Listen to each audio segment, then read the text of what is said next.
ಸ್ನೇಹಿತರೆ ನಮಸ್ಕಾರ. ನಾನು ರವೀಂದ್ರ ಜೋಶಿ. ಈ ಸಂಚಿಕೆ ನನ್ನ ಸಾಮಾಜಿಕ ಪರಿವಾರದ ಬಹಳಷ್ಟು ಬಂಧುಗಳಿಗೆ ಮುಜುಗರನ್ನು ಉಂಟು ಮಾಡಬಹುದು.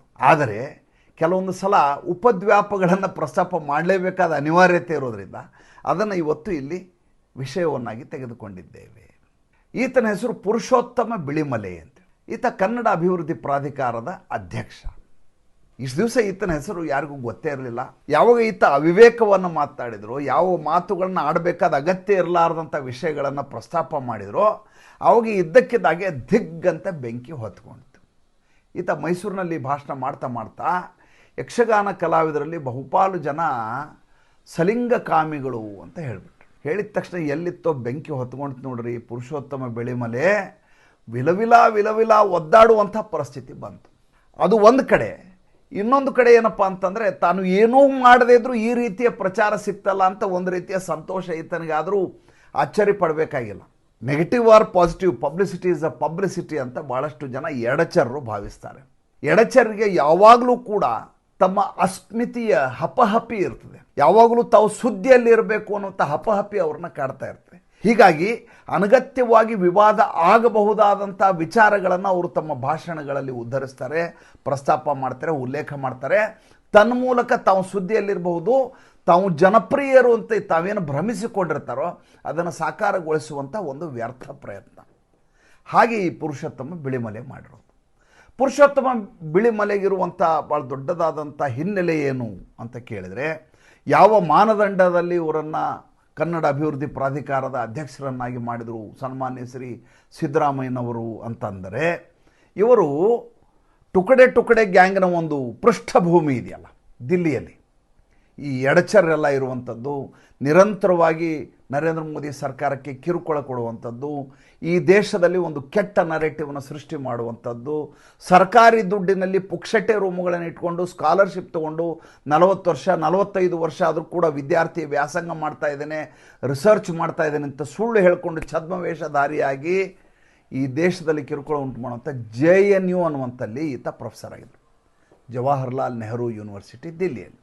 ಅದು ಒಂದೇ ಮಾನದಂಡ ಸಾಕು, ಈತನನ್ನು ಯಾವ ಬೇಕಾದರೂ ಸ್ಥಾನಕ್ಕೆ ಕಾಂಗ್ರೆಸ್ ಸರ್ಕಾರ ಕರ್ಕೊಂಡು ಹೋಗಿ ಕೂರಿಸತ್ತೆ. ಕೂರಿಸಿದ ಮೇಲೆ ಇವರು ಕನ್ನಡ ಅಭಿವೃದ್ಧಿ ಪ್ರಾಧಿಕಾರದಲ್ಲಿ ಮಾಡಿದ ಸಾಧನೆ ಏನು? ಅದು ಶೂನ್ಯ ಸಾಧನೆ.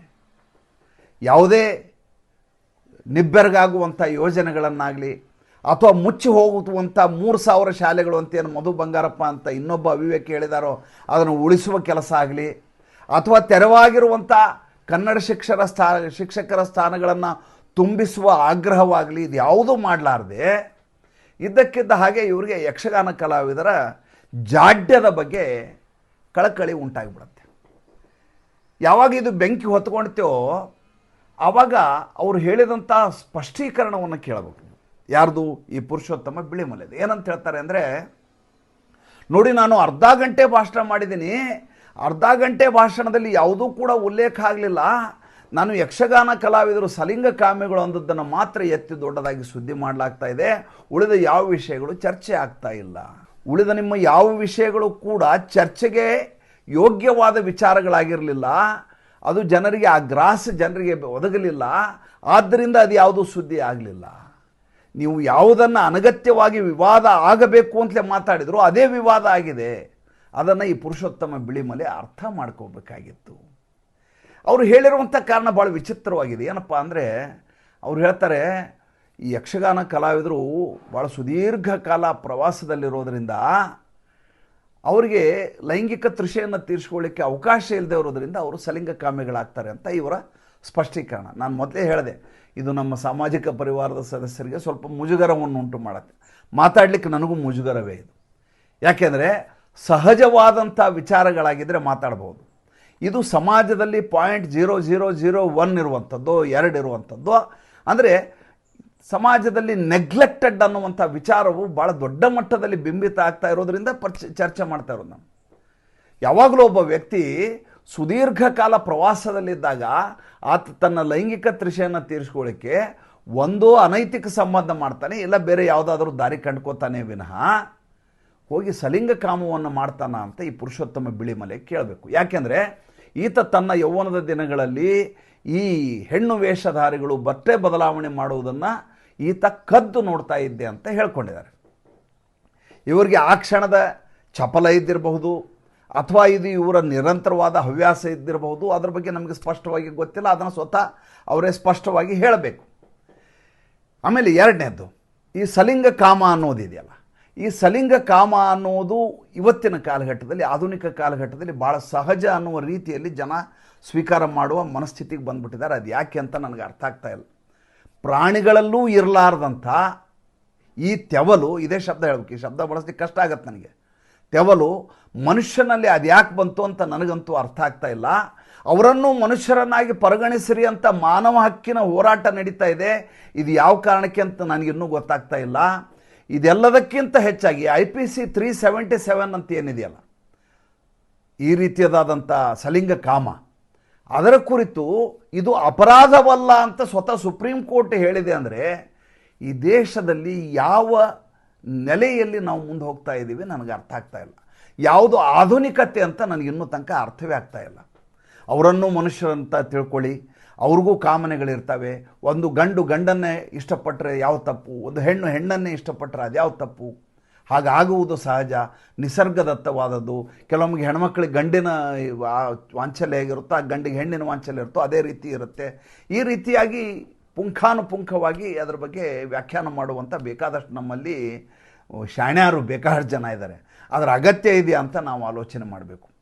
ಯಾವ ಲೈಂಗಿಕ ಕ್ರಿಯೆ ಅನ್ನೋದು ಸಂತಾನೋತ್ಪತ್ತಿಯ ಮೂಲವೋ ಅದನ್ನು ನೀವು ವಾಂಚಲ್ಯ ಅಂದ್ಕೊಂಡ್ರೆ, ತೃಷೆ ಅಂದ್ಕೊಂಡ್ರೆ, ಮನರಂಜನೆ ಅಂದ್ಕೊಂಡಾಗ, ಅದನ್ನು ಮೀರಿ ಇದಲ್ಲದೆ ಬೇರೆ ಬೇರೆ ರೀತಿಯಲ್ಲಿಯೂ ಕೂಡ ಮಾಡ್ಬೋದು ಅಂತ ಅಂದ್ಕೊಂಡಾಗ ಈ ರೀತಿಯದಾದಂಥ ಎಡವಟ್ಟುಗಳಾಗ್ತವೆ. ಇದನ್ನು ನಾವು ಇವತ್ತಿನ ದಿವಸ ಚರ್ಚೆ ಮಾಡಬೇಕಾದಂಥ ಪರಿಸ್ಥಿತಿ ಬಂದೊದಗಿದೆ.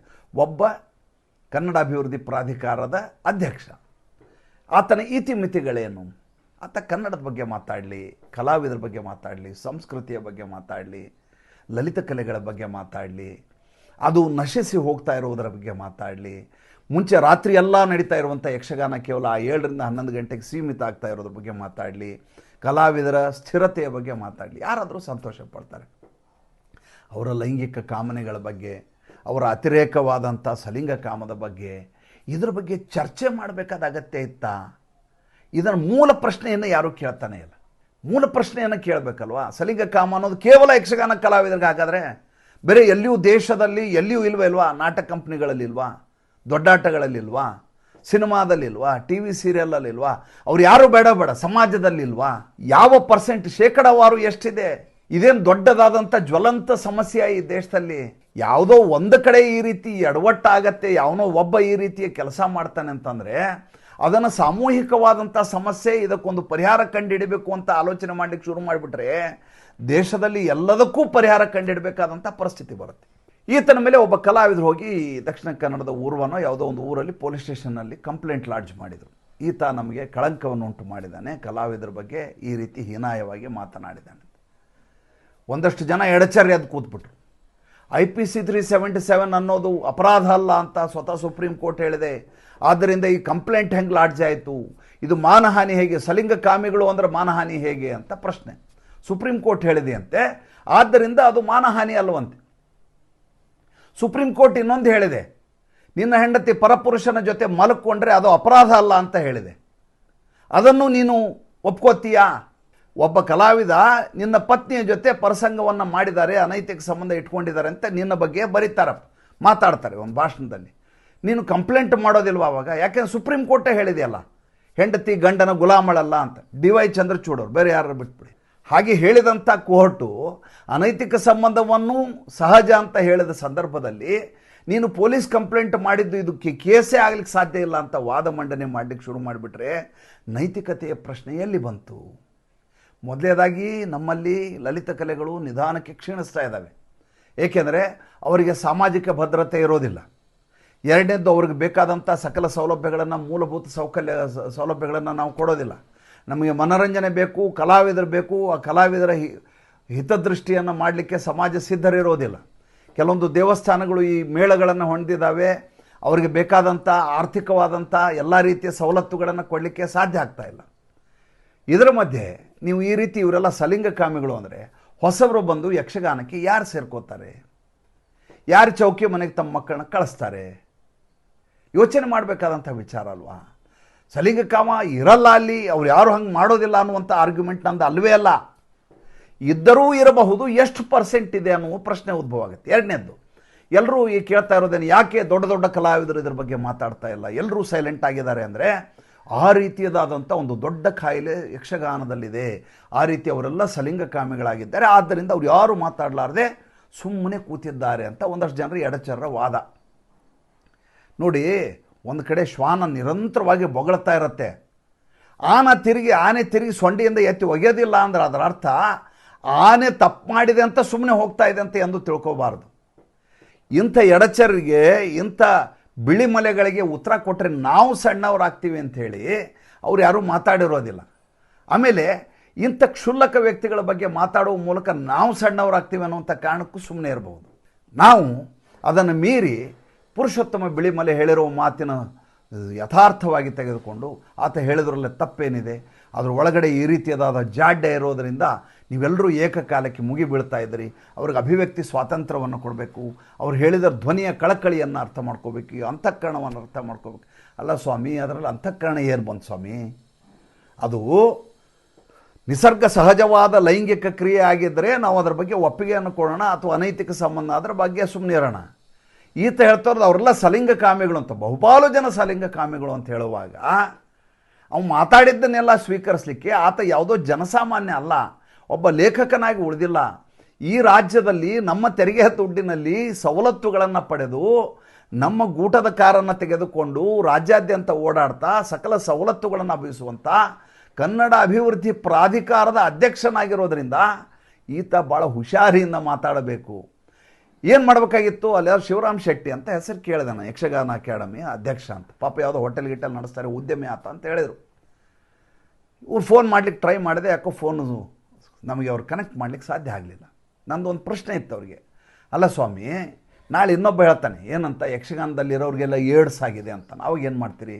ಯಕ್ಷಗಾನದಲ್ಲಿರೋರೆಲ್ಲ ಅನೈತಿಕ ಸಂಬಂಧ ಹೊಂದಿದ್ದಾರೆ ಅಂತ ಇನ್ನೊಬ್ಬ ಹುಡ್ತಾನೆ, ಏನು ಮಾಡ್ತೀರಿ? ನಿಮ್ಮ ಮೇಲೆ ಎಲ್ಲರೂ ಏಕಕಾಲಕ್ಕೆ ಕಲ್ಲೋಗಿಲಿಕ್ಕೆ ಶುರು ಮಾಡಿದರೆ ನೀವು ನಿಮ್ಮ ಚಾರಿತ್ರ್ಯ ರಕ್ಷಣೆ ಹೇಗೆ ಕೇಳಬೇಕಲ್ವಾ? ಏನು ಮಾಡಬೇಕು? ಈತನ ಮೇಲೆ ಕಂಪ್ಲೇಂಟ್ ಕೊಡಬೇಕು, ಸಾರ್ವಜನಿಕವಾಗಿ ಈತನ ವಿರುದ್ಧ ಪ್ರತಿಭಟನೆ ಆಗಬೇಕು. ಲೈಂಗಿಕ ಕ್ರಿಯೆ ಅನ್ನೋದು, ಸಲಿಂಗ ಕಾಮ ಅನ್ನೋದು ಸಹಜವೋ ಅಸಹಜವೋ ನಮ್ಮ ಪ್ರಶ್ನೆ ಅಲ್ಲವೇ ಅಲ್ಲ. ಅವರು ಮಾಡ್ತಾರೋ ಮಾಡೋದಿಲ್ಲ ಅನ್ನೋದು ನಮ್ಮ ಪ್ರಶ್ನೆ ಅಲ್ಲವೇ ಅಲ್ಲ. ನೀನು ಅನಗತ್ಯವಾಗಿ ನಮ್ಮ ಬಗ್ಗೆ ಮಾತನಾಡಿದ್ಯಾ, ನಿನಗೆ ಮಾತಾಡಲಿಕ್ಕೆ ಏನು ಹಕ್ಕಿದೆ ಅಂತ ನಮ್ಮ ಪ್ರಶ್ನೆ. ಆದ್ದರಿಂದ ನೀನು ಏನು ಆತ ಹೇಳಿದ್ದೇನು, ನಿಮಗೆ ನೋವಾಗಿದ್ದರೆ ವಿಷಾದಿಸುತ್ತೇನೆ, ಏನು ರೀ ಅರ್ಥ? ಕ್ಲಾಸ್ ಯಾಕೆ ಅದಕ್ಕೆ? ಕಂಡೀಷನ್ಸ್ ಅಪ್ಲೈ ಅಂತಾರಲ್ಲ, ಡಿಸ್ಕ್ಲೇಮರ್ ಅಂತಾರಲ್ಲ, ಅದು ಯಾಕೆ ಬೇಕು? ನಿಮಗೆ ನೋವಾಗಿದ್ದರೆ ನಾನು ಕ್ಷಮೆಯನ್ನು ಕ್ಷಮೆ ಕೇಳ್ತೀನಿ ಅಲ್ಲ, ನಿಮಗೆ ನೋವಾಗಿದ್ದರೆ ನಾನು ವಿಷಾದಿಸುತ್ತೇನೆ. ಶಬ್ದಗಳು ಹೆಂಗೆ ಬಳಸ್ತಾರೆ ನೋಡಿ. ನೋವಾಗಿದ್ದರೆ ಏನು ಬಂತ್ರಿ? ಕಲ್ಲು ಹೊಡೆಯೋದು ಹೊಡೆದ ಮೇಲೆ ನೋವಾಗಿದೆ ಅನ್ನೋದೇನು ಪ್ರಶ್ನೆ? ನಾನು ಆಡಿದ ಮಾತು ತಪ್ಪಾಗಿದೆ, ನನ್ನನ್ನು ದಯವಿಟ್ಟು ಕ್ಷಮಿಸಿ, ಯಕ್ಷಗಾನದ ಬಗ್ಗೆ ನನ್ನ ಗೌರವ ಇದೆ, ಎಲ್ಲ ಯಕ್ಷಗಾನ ಕಲಾವಿದರಿಗೆ ನನ್ನ ಶಿರಸಾಷ್ಟಾಂಗ ನಮಸ್ಕಾರ, ನನ್ನ ಕ್ಷಮೆ ಅಂತ ಆತ ಕೇಳಿದರೆ ಅವಾಗ ಕ್ಷಮಿಸೋಣ. ಅದು ಬಿಟ್ಟರೆ ಕ್ಲಾಸ್ ಹಾಕಿ ಕ್ಷಮೆ ಕೇಳಿದರೆ ಈ ಅಧ್ಯಕ್ಷನಾಗಿರುವಂಥ ವ್ಯಕ್ತಿ ಸುಮ್ಮನೆ ಕೂತಿದ್ದಾರೆ. ಮತ್ತು ಇಡೀ ಯಕ್ಷಮೇಳಗಳೇನಿದ್ದಾವೆ ಎಲ್ಲ ಸ್ವಾಮೀಜಿಯಿಂದ ಹಿಡಿದು ಎಲ್ಲ ದೊಡ್ಡ ದೊಡ್ಡ ಮಠದವರೆಲ್ಲ ಈ ಯಕ್ಷಗಾನ ಮೇಳಗಳ ಪ್ರವರ್ತಕರಾಗಿದ್ದಾರೆ. ಇವರೆಲ್ಲ ಆಲೋಚನೆ ಮಾಡಬೇಕಂತ ಸಂದರ್ಭ ಈಗ. ಇವರೆಲ್ಲ ಸಿದ್ದರಾಮಯ್ಯನ ಮೇಲೆ ಒತ್ತಡವನ್ನು ತರಬೇಕು. ಈ ರೀತಿ ಉಪದ್ವ್ಯಾಪ ಮಾಡ್ತಾ ಇದ್ದಾನೆ. ಉಪದ್ವ್ಯಾಪ ಮಾಡಿದವನು ನೀವು ಹ್ಯಾಕೆ ಸುಮ್ಮನೆ ಇರ್ತೀರಿ? ಸರ್ಕಾರವೇ ಉಲಾಢೋಲ ಸ್ಥಿತಿಯಲ್ಲಿದೆ.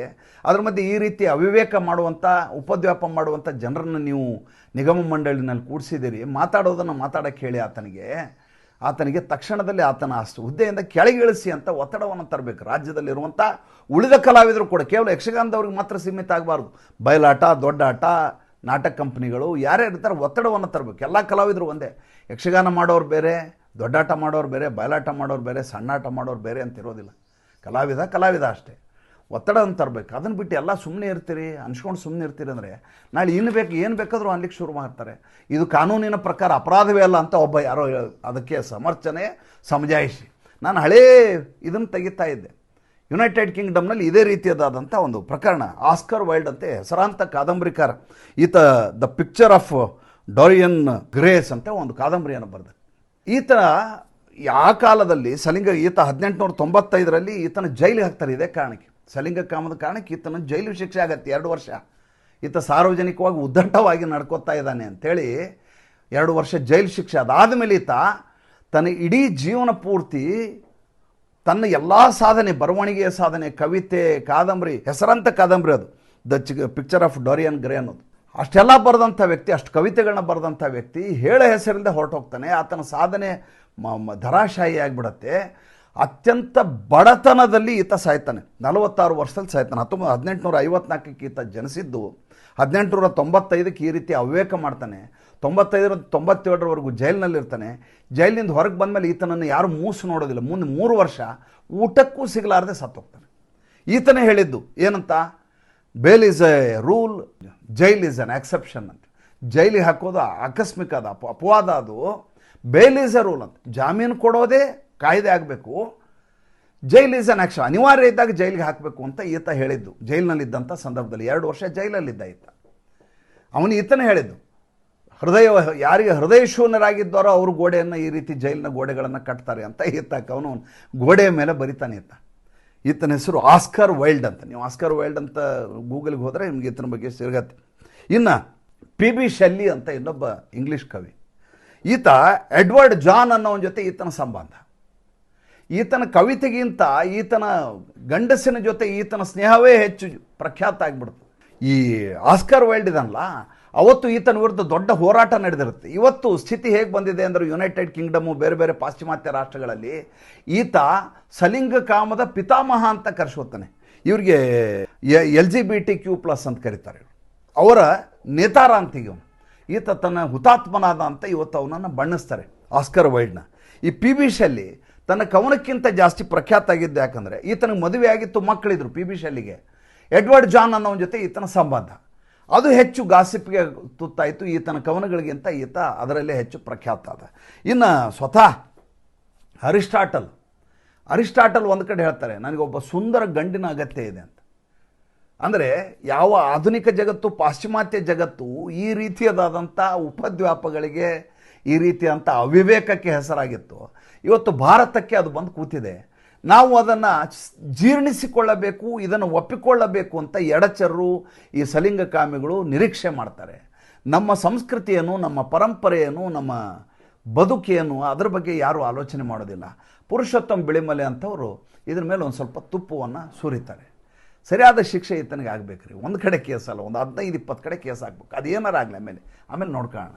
ಆವಾಗ ಈ ಎಡಚರು ಮಾತಾಡೋದು ಕಡಿಮೆ ಆಗುತ್ತೆ. ಇಲ್ಲದೆ ಹೋದರೆ ಎಲ್ಲರ ಬಗ್ಗೆ ಮಾತಾಡ್ಲಿಕ್ಕೆ ಶುರು ಮಾಡ್ತಾರೆ. ಒಂದು ಕಡೆ ನೀವು ಇವ್ರಿಗೆ ಅವಕಾಶ ಮಾಡಿಕೊಟ್ಬಿಟ್ರೆ ಪದೇ ಪದೇ ಈ ರೀತಿ ಭಗವಾನ್ ಕೇಸ್ ಆಗುತ್ತೆ. ನೋಡಿ, ಭಗವಾನ್ಗೆ ಇವತ್ತವರೆಗೂ ಜೈಲಿಗೆ ಹಾಕೋದಿಲ್ಲ. ಆತನ ಮನೆಯ ಮುಂದೆ ಪೊಲೀಸ್ ಜೀಪ್ ನಿಂತಿರುತ್ತೆ. ಪಾಪ ಅವರು ಟಾಯ್ಲೆಟ್ಗೆ ಎಲ್ಲಿ ಹೋಗಿ ಗೊತ್ತಿಲ್ಲ, ಒಂದು ಗ್ಲಾಸ್ ನೀರು ಸಿಗೋದಿಲ್ಲ, ಊಟ ಸಿಗೋದಿಲ್ಲ. ಕುವೆಂಪು ನಗರ ಶಾಂತಿಸಾಗರ ಎದುರುಗಡೆ ಮನೆ, ಮೈಸೂರಲ್ಲಿ ಭಗವಾನ್ದು. ಬೆಳಗ್ಗೆ ಎದ್ರು ಬೈತಿರ್ತಾನೆ ಹಿಂದೂ ಧರ್ಮದವ್ರನ್ನ. ಆತ ಜೈಲಿಗೆ ಹೋಗೋದಿಲ್ಲ. ಆದರೆ ಇನ್ನೊಬ್ಬ ಯಾವನು ಸಣ್ಣ ಶಬ್ದವನ್ನು ಇಸ್ಲಾಂ ಧರ್ಮದ ಬಗ್ಗೆ ಏನಾದರೂ ಅಲ್ಲಿ ಉಲ್ಲೇಖ ಆಗಿದ್ದನ್ನೇ ಹೇಳಿದರೆ ತೊಗೊಂಡೋಗಿ ಬಸವನಗುಡಿ ಪೊಲೀಸ್ ಸ್ಟೇಷನ್ನವರು ಕೇಸ್ ಹಾಕಿ ಒಳಗಡೆ ಹಾಕ್ತಾರೆ. ಇದು ಕರ್ನಾಟಕದ ಪರಿಸ್ಥಿತಿ. ಪುರುಷೋತ್ತಮ ಬಿಳಿಮಲೆ ಮೇಲೆ ಇನ್ನಷ್ಟು ಕೇಸುಗಳಾಗಬೇಕು. ಕನ್ನಡ ಅಭಿವೃದ್ಧಿ ಪ್ರಾಧಿಕಾರದಿಂದ ಆತನ ರಾಜೀನಾಮೆಯನ್ನು ತೆಗೆದುಕೊಳ್ಬೇಕು. ಅದು ನಮ್ಮ ಒತ್ತಾಸೆ. ಮತ್ತೆ ಮುಂದಿನ ಸಂಚಿಕೆಯಲ್ಲಿ ಮಾತಾಡ್ತೇನೆ. ನಮಸ್ಕಾರ.